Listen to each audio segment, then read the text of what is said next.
Habari ya muda huu, niko hapa kuelezeni kuhusu zoezi la uombaji mikopo kwa elimu ya juu na elimu ya kati, na maanisha level ya certificate, diploma na degree. Sasa katika uombaji mikopo kuna zoezi moja linakuwaga ni muhimu sana linalohusiana na uhakiki wa vyeti.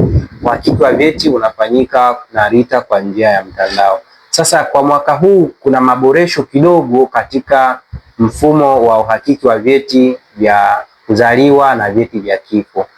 Kwanza kabisa niwakumbushe kwamba katika mfumo wa RITA kwa sasa hivi wanakuwezesha kupata cheti kipya cha kuzaliwa kwa wale ambao hawana, kubadili cheti cha zamani kuwa kipya, na pia kufanya uhakiki wa cheti chako kwa ajili ya kuomba mkopo na masuala ya bima.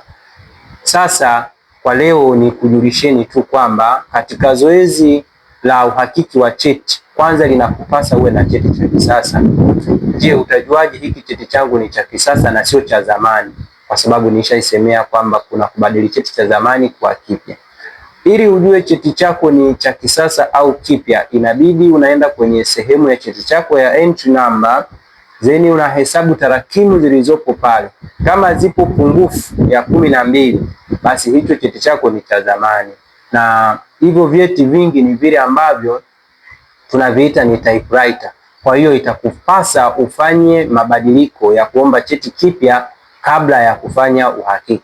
Sasa kwa namna gani au ni vitu gani muhimu vitakavyokuhitaji ili ufanye mabadiliko ya cheti chako?